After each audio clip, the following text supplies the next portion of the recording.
Amado irmão, amada irmã, paz bem. Quero convidar você a prestar muita atenção no que nós temos para dizer para você. Nesse momento em que nós vamos acompanhar todas as celebrações através dos meios de comunicações sociais, é importantíssimo algumas regras, algumas recomendações. E quem vai dizer para nós é o Monsenhor Antônio Luiz Capelão, o Chiru. Ele conta para nós. Eu quero convidar você a parar um pouquinho e prestar muita atenção assistindo o vídeo agora dessas dicas de ouro que ele vai dar para nós. Uma boa catequese. E para iniciar, no dia de hoje, vou apresentar uma reflexão a respeito de como participarmos com proveito da Santa Missa através dos meios de comunicação. Através da rádio, através da web TV, através dos meios que estão agora ao nosso dispor. Então, são 10 orientações. Algumas delas valem somente para esse tempo, para toda vez que a gente vai participar da missa pelos meios de comunicação. E outras valem também para quando fazemos a participação física, presencial, na celebração da Santa Missa. A primeira de todas é: prepara a tua mente. Se refere ao nosso pensamento, ao nosso jeito de pensar. É muito importante a gente prestar atenção ao próprio pensamento, à própria mente.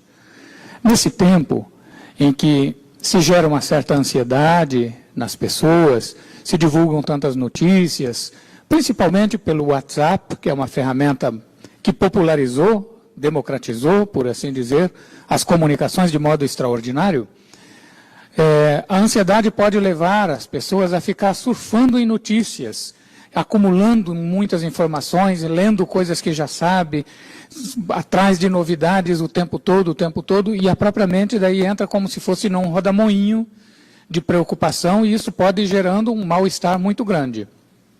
Nesse tempo, sobretudo, nós temos que ser bem objetivos, ser cuidadosos, usar as medidas que foram orientadas e pensar concretamente. Não deixar o pensamento ficar se projetando para o futuro, e o que será se... E aí o pensamento fica prisioneiro de si mesmo, gera muita ansiedade, gera muito sofrimento. E às vezes até o fato da gente ficar compartilhando tudo que recebe sem critérios, contribui para aumentar essa ansiedade do pensamento.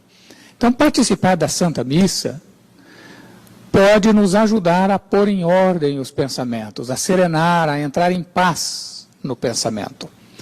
As pessoas que tinham o hábito de ir à igreja e participar lá da missa todo dia, estão tendo agora a oportunidade de continuar com essa prática pelos meios de comunicação.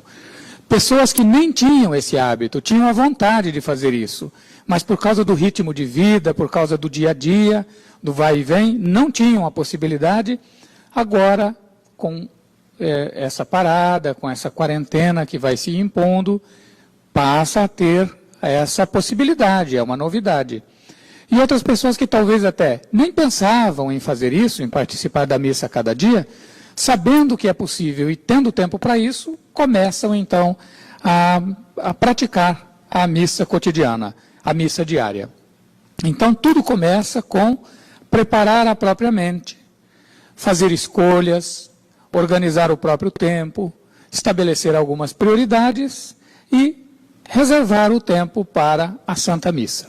E faz parte também dessa organização da própria mente tomar consciência de que assistir a missa pela televisão, pela web TV, ou ouvir a missa pelo rádio, não é igual a assistir a um outro programa. Um outro programa a gente pode deitar no sofá, deitar na cama, se esticar e assistir bem tranquilamente, bem relaxado, inclusive interrompendo para responder mensagens que chegam pelo celular, se for o caso dá um pause e retoma. Com a Santa Missa não se faz desse modo. A Santa Missa é uma ação sagrada, uma ação importantíssima, nossa atitude para com ela tem que ser diferenciada. Temos que colocá-la num nível de prioridade mais elevado, acima. Então, se trata realmente de escolher o tempo e consagrá-lo a Deus, ter essa consciência mental. Estou separando do meu dia essa meia hora, essa hora, para a participação na Santa Missa, e isso eu ofereço a Deus, eu consagro a Deus. E uma vez que a gente consagrou a Deus e ofereceu a Ele, a gente não pega de volta para ir atrás de distrações, não fica fazendo outras coisas ao mesmo tempo. Então, põe em ordem a própria mente. Segunda dica que se dá, prepara o ambiente da casa.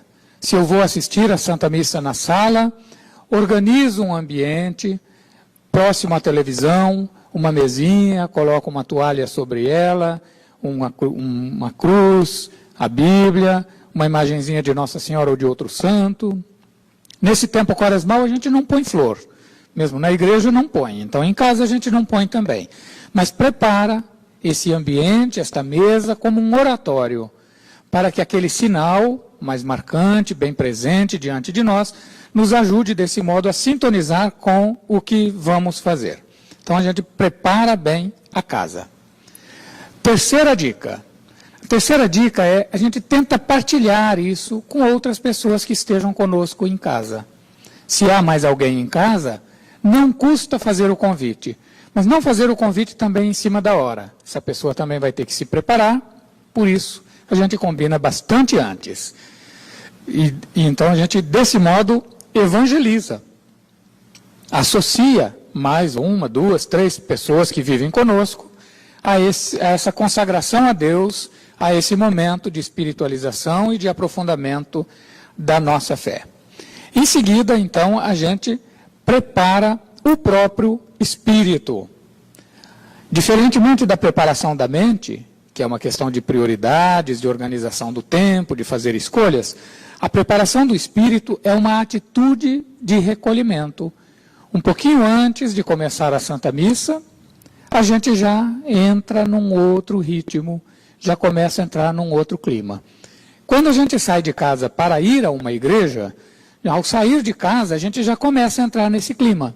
Chega na igreja um pouco antes da missa, recorda-se das intenções pelas quais quer celebrar, e a igreja mesma já oferece um ambiente de preparação espiritual. Em casa, pode não ser tão fácil assim. Então é necessário a gente dispor as coisas, o próprio tempo e a própria atitude, de modo a se preparar para entrar na missa. Quando a gente entra numa atividade que é comum, corriqueira, do dia a dia, basta a mudança de uma atitude de uma atividade para outra e a gente já entra no clima, já entra no ambiente. Vai assistir um filme, a hora que começa o filme a gente já entra no clima do filme. Mas para a Santa Missa não é assim, não pode ser automático. A gente tem que se preparar interiormente para a missa. Se preparar interiormente para a missa significa tomar consciência da sacralidade daquele ato, tomar consciência da presença de Deus, pois formamos uma assembleia com outras pessoas que estão também assistindo, que estão também acompanhando a Santa Missa. Todos entramos no mesmo ambiente, na mesma onda espiritual. Então, trata-se de se preparar espiritualmente, fazendo uma oração, um Vinde Espírito Santo, uma Ave Maria, um Creio em Deus Pai, ouvindo uma música sacra, uma música que a gente goste, já prepara antes no celular e escuta. A gente faz uma transição entre as atividades normais do dia a dia e aquela atividade sagrada da Santa Missa. Sexta dica: participe ativa e efetivamente.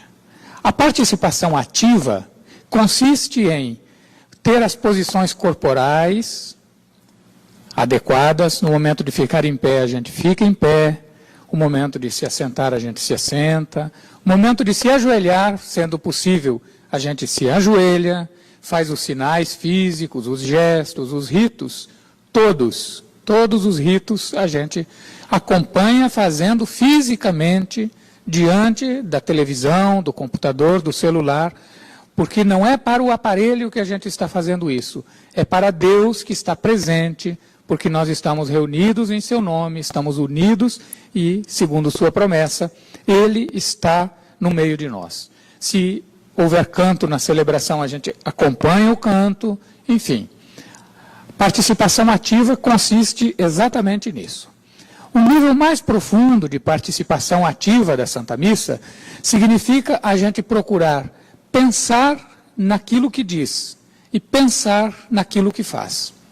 São Bento orientava seus monges a que, quando se reuniam para o ofício divino, para a liturgia das horas, procurassem que a mente concordasse com a voz.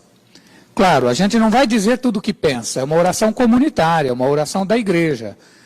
A Santa Missa, sobretudo, já os textos, as falas da Santa Missa, com exceção das preces e da homilia, todas as outras falas durante a Santa Missa já estão preparadas, estão escritas, estão no missal, estão no lecionário. Então não é que a gente vai criar com espontaneidade, não é a voz da gente que vai concordar com o pensamento, é o contrário. As palavras já estão preparadas, então o pensamento é que tem que entrar nas palavras, tentar entender o sentido delas, tentar compreendê-las. Evidente que nós não temos condições de compreender tudo absolutamente de uma só vez. Existe um progresso ao longo da nossa vida. Nós vamos crescendo na compreensão da liturgia, das palavras sagradas, da Bíblia também. Então, não precisamos ficar ansiosos de compreender tudo. E quando a gente se dá conta que se distraiu um pouquinho, também não fica ansioso. Se distraiu, perdeu algo, bem, paciência. A partir do momento que tomou consciência que estava distraído, volta o pensamento e continua acompanhando. Deus é grande para suprir aquilo que, por nossa fraqueza, por nossa incapacidade, nós não somos capazes. É maior ainda do que nosso pensamento, do que os nossos bons desejos e nossos bons propósitos. Não vai nos deixar faltar a sua graça por causa de um momento de distração involuntária, principalmente. Então, a sexta dica é participar ativamente, falando, fazendo, cantando, acompanhando de coração e com pensamento aquilo que vai fazendo.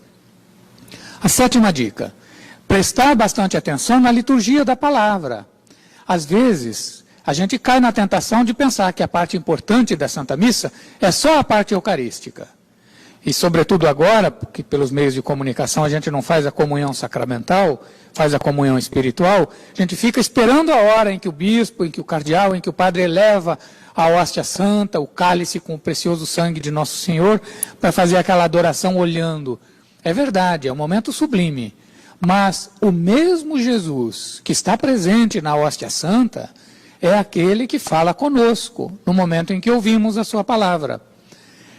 Pelo nosso ouvido, ele vai tocando o nosso pensamento, ele vai entrando na nossa mente, ele vai gravando em nós os seus pensamentos.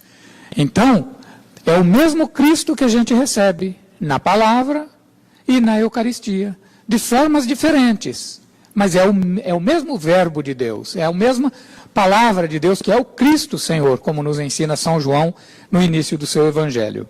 Então, a gente fica atento à liturgia da palavra. São Jerônimo, fazendo uma catequese sobre esse tema, ele diz que a gente tem que se comportar na liturgia da palavra como alguém que estivesse ganhando um punhado de ouro em pó. Faria todo o cuidado com as mãos para não deixar cair nada e segurar direitinho na mão até o momento de chegar num lugar e guardar num lugar mais seguro.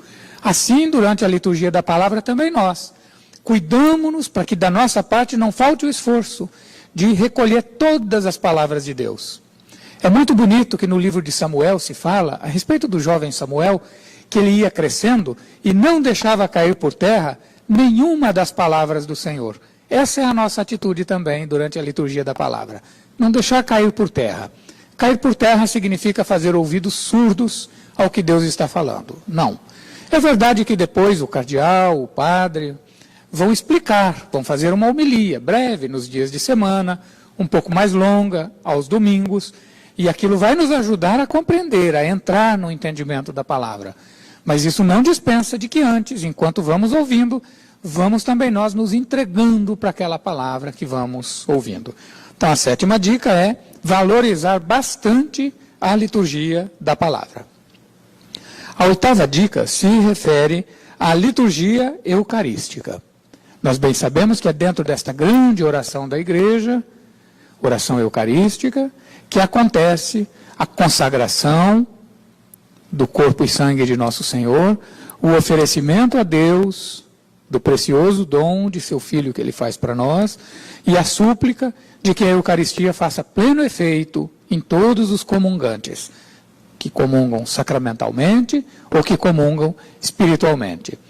Nós vamos ter a oportunidade nas catequeses que se seguem de retomar esses aspectos. Inclusive, para a oração eucarística, eu vou dedicar várias catequeses, várias explicações, para que a gente compreenda que cada parte da oração eucarística tem um sentido muito profundo, muito bonito, muito tradicional, que vem do primeiro século, do comecinho mesmo da nossa igreja. E é isso, a intenção é com isso ajudar ainda a participar melhor e acompanhar melhor a oração eucarística. Mas a atitude mais fundamental durante a oração eucarística é assim. Assim como a Virgem Maria, quando o anjo lhe avisou que ela iria receber em seu ventre o Verbo de Deus, o Filho de Deus, ela se colocou toda no interesse de entender como isso ia acontecer e logo em seguida deu a sua total disponibilidade. Essa atitude mariana, essa atitude da Virgem Maria é a nossa, nesse momento da oração eucarística. O Verbo de Deus vem ao nosso encontro para entrar em nós e nós queremos estar disponíveis para Ele. A atitude básica, portanto, é essa, para viver a oração eucarística. No momento em que o sacerdote, o bispo, os concelebrantes vão fazer a sua comunhão, naquele momento a gente faz a comunhão espiritual. Quem está nos acompanhando nas missas aqui do Palácio de São Joaquim, nas nossas paróquias todas da Arquidiocese do Rio de Janeiro, tem visto, seguindo também o exemplo de Papa Francisco, nós temos todos os dias apresentado uma oração para ajudá-los a fazer a comunhão espiritual. Mas aí em sua casa, você pode também fazer essa oração ser acompanhada de algum gesto concreto. Por exemplo, naquela mesinha que você colocou perto do celular, da televisão ou do computador, com a cruz, com a imagem de Nossa Senhora, com a Bíblia Sagrada, no momento da comunhão espiritual, aproxime-se daquela mesinha onde está a cruz. Toca com a sua mão a cruz de Nosso Senhor. Se inclina, dá um beijo na cruz. É verdade que esse gesto nós vamos fazê-lo de modo mais solene na Sexta-feira Santa. Mas nada impede que todos os dias repitamos que um beijo é uma declaração de amor. Um beijo é uma maneira de mostrar a proximidade do coração. Então, quando pedimos a Nosso Senhor que venha espiritualmente ao nosso coração, podemos levar a boca até o crucifixo ou levantar o crucifixo, podemos estreitá-lo contra o peito, como o Papa Francisco fez no Santuário de Aparecida, quando lhe foi dada a imagem de Nossa Senhora. Se a gente retoma na internet aquela imagem, coisa mais linda, o Papa segura no braço, parece que está segurando uma criancinha. Então, esses gestos externos ajudam a gente a entrar naquela sintonia mais profunda. Na missa de hoje, nós vamos usar a fórmula que usou o Papa Francisco para a comunhão espiritual. Mas existe também a fórmula, que é muito famosa, atribuída a Santo Afonso Maria de Ligório, que consiste no seguinte: pedir ao Senhor que, já que não vamos fazer a comunhão sacramental, que espiritualmente Ele venha até nós e nos conceda exatamente os mesmos efeitos que concederia pela comunhão sacramental. E a 10ª dica é: toda missa termina com a missão. Ide em paz e o Senhor vos acompanhe, é uma missão que nos é confiada. Aquilo que recebemos do Senhor durante a missa, partilhamos. Então, aqui é muito simples fazer isso. Temos amigos, temos grupos no WhatsApp, em outras mídias. Nós podemos copiar o link da Santa Missa e partilhar nos nossos grupos, partilhar com amigos. Para amanhã, inclusive, já podem fazer o seguinte: antes da Santa Missa começar, você já pega o link da Web TV Redentor e partilha com um recadinho para os seus amigos. Daqui a pouquinho a missa começa. Não perca. Desse modo, está cumprindo também você a sua missão. Vamos recordar então as 10 dicas? A primeira: prepara a tua mente. A segunda: prepara a tua casa. Terceira: prepara-te fisicamente, para participar fisicamente. Quarto: evangelize, convide mais alguém. Quinta: prepara o teu espírito, a tua atitude de recolhimento. Sexta: participe ativa e efetivamente com todas as palavras e gestos. Sétima: dê bastante atenção à liturgia da palavra. 8ª, participe com atitude de adoração da oração eucarística. 9ª, faça sua comunhão espiritual no momento da comunhão. E 10º, cumpra também a sua missão e partilhe com outros essa experiência. Até amanhã, se Deus quiser.